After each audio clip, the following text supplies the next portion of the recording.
Alright, Gingy, is there anything you'd like to say to the audience before I go back home? She's purring. I don't think you can hear it, but it loosely translates to, if I find you, I will lick you and I will drool on you. Ah, sweet girl.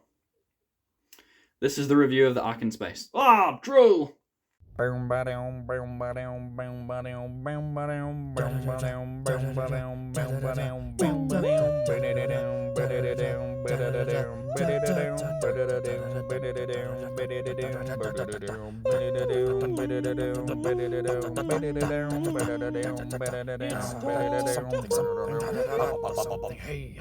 Look what finally released in New Zealand this week.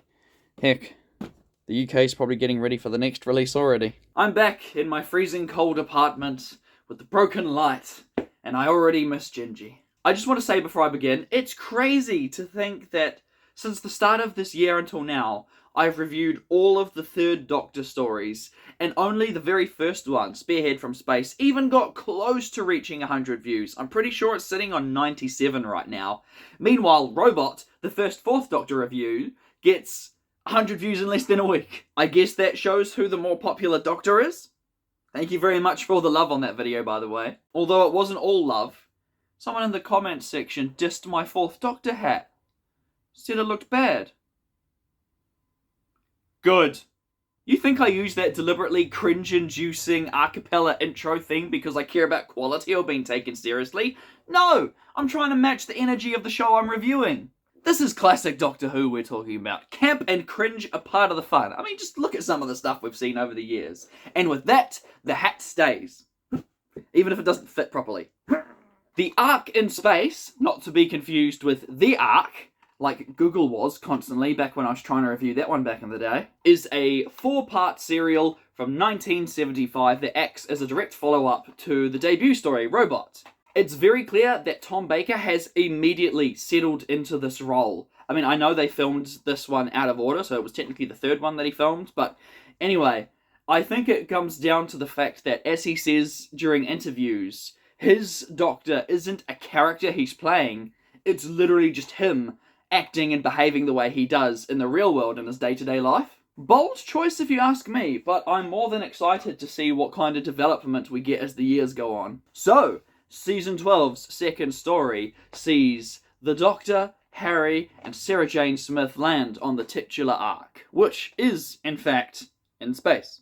Initially I was intrigued at the almost horror-like direction it seemed to be going in, with the trio landing on an abandoned space station, drifting out in space with no sign of life. But it wasn't quite the direction it ended up going in. Besides, I know we get that storyline plenty of times in the future. One even has a horse in it. No, instead, the Ark is full of humans in cryonic suspended animation, aka unconscious for a really long time. But something's obviously gone wrong at some point, because the defense system's on the fritz, the alarm clock's been busted, and there's green slime everywhere. Oh, and also a big dead bug. After a sudden transmigration of Sarah and a bit of shenanigans between the Doc and Harry, seriously, I chuckled out loud when they're mucking around and suddenly cricket ball. After all of that, some of the Ark's crew members start waking up and we finally begin to get a sense of what's really going on. These humans are from many thousands of years in the future, when the Earth has supposedly died due to sun rays or something. I wouldn't think about it too much. Doctor Who has numerous examples of the Earth perishing, and the continuity never seems to line up with each other. Like, I can think of 5 off the top of my head right now. But turns out that the something that snuck aboard and mucked things up a while ago might not be as dead and gone as they suspect. Before too long, it's a race against time for the Doctor, his companions, and the crew to avoid a truly grisly fate for all mankind. Pretty high stakes when you think about it. The plot could almost be considered a predecessor or a precursor to Ridley Scott's masterpiece Alien that would release 4 years after this. Yes, it's very much an Alien-esque story let down by its modest television budget. On that note, it's more of a clean and sterile sci-fi, while Alien was a lot more grimy and dingy, although I guess that just goes to show how much Alien stood out from the conventions of the time. Ahead of its time much? Yeah, you could say so. But I shouldn't be talking about Alien, I mean, I'm here to review Doctor Who after all. So, what did I think of my first time watching The Ark in Space? I really liked it. I went into it with no expectations whatsoever and was quite pleased with the result. There's pros and cons, as there always are in these things. For instance, I quite liked the Doctor's little Homo sapien monologue when he first walks into the hibernation chamber. On that note, the sets are magnificent in scale and scope. Then there are the less desirable aspects, like I found the Doctor's negative reinforcement of Sarah Jane when she's struggling to crawl through the vents to be a bit much. Like he's really channeling his inner Bill Hartnell to just be a dick for the sake of it. Then of course, there's the green elephant in the room, what I assume to be an unavoidable stain on this story, no doubt. I've always seen the image of that guy with, like, green stuff covering half his body.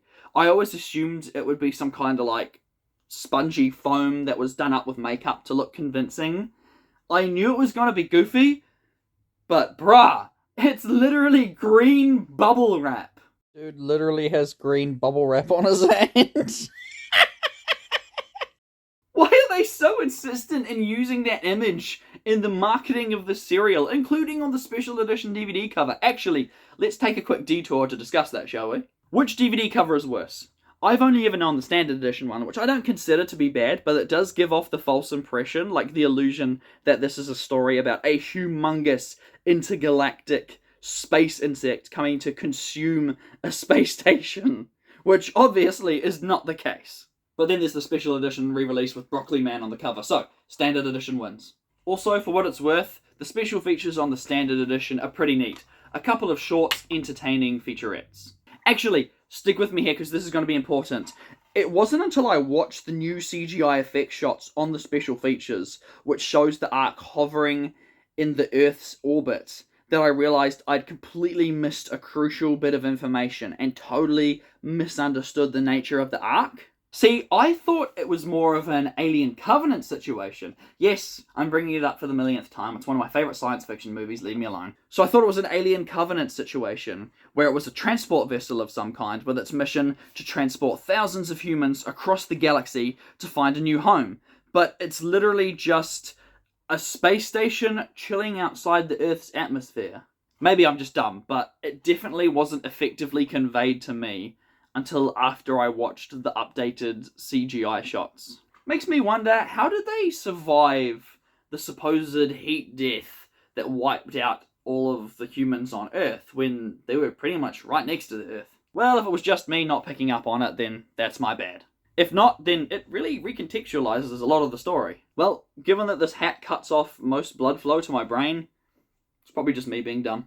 Bringing this whole thing to a close, I'm actually pleasantly surprised that the Ark wasn't selected to be stretched out to a meandering six-parter like some of the other space station stories from, say, the Troughton era.